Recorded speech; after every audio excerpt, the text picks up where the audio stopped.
تقریب نکاح جاری تھی۔ نکاح خوان نے دلہا سے اس کا نام پوچھ کر لکھا اور پھر اس کے والد کا نام پوچھا۔ دلہا اس سوال سے گھبرا گیا اور نکاح خوان سے کہا، ہم 2 ماں بیٹا ہیں، میں نے کبھی اپنی والدہ سے اپنے والد کا نام پوچھا ہی نہیں، لہٰذا میں اپنی والدہ سے پوچھ کر آتا ہوں۔ یہ کہا اور گھر چلا گیا۔ محفل میں موجود لوگوں میں سے کسی کو بھی اس کے والد کا نام معلوم نہ تھا۔ گھر میں داخل ہو کر اس نے والدہ سے اپنے والد کا نام پوچھا۔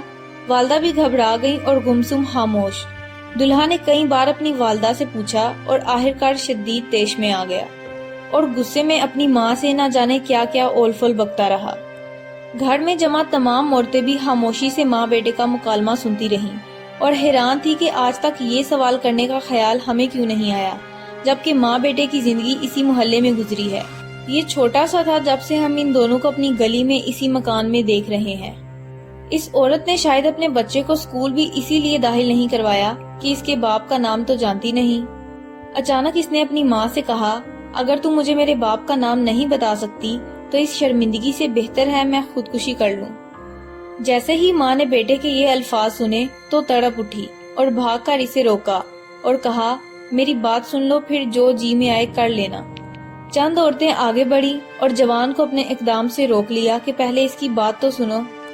پورے گھر میں خاموشی طاری تھی۔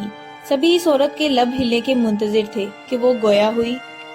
پاکستان بننے کے بعد ہمارے والد، چچا، بھائیوں اور خاندان کے تمام مرد و عورت ہجرت کر کے پاکستان کے لیے عازم سفر ہوئے۔ راستے میں کسی جگہ ہمارے قافلے پر ہندو بلوائیوں نے حملہ کر دیا۔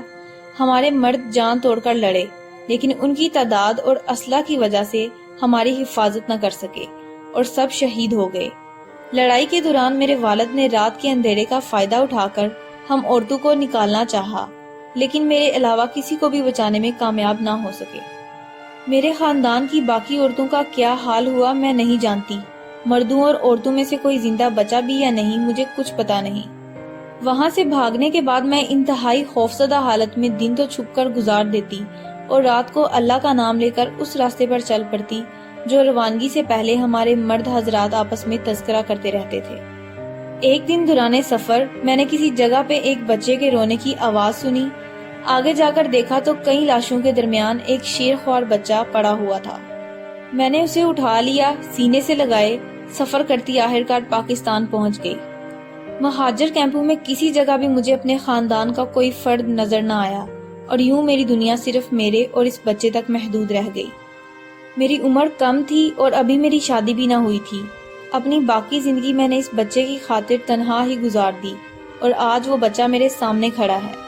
اب بتاؤ، رات کے اندھیرے میں لاشوں کے درمیان سے اٹھائے گئے بچے کا نام مجھے کون بتاتا؟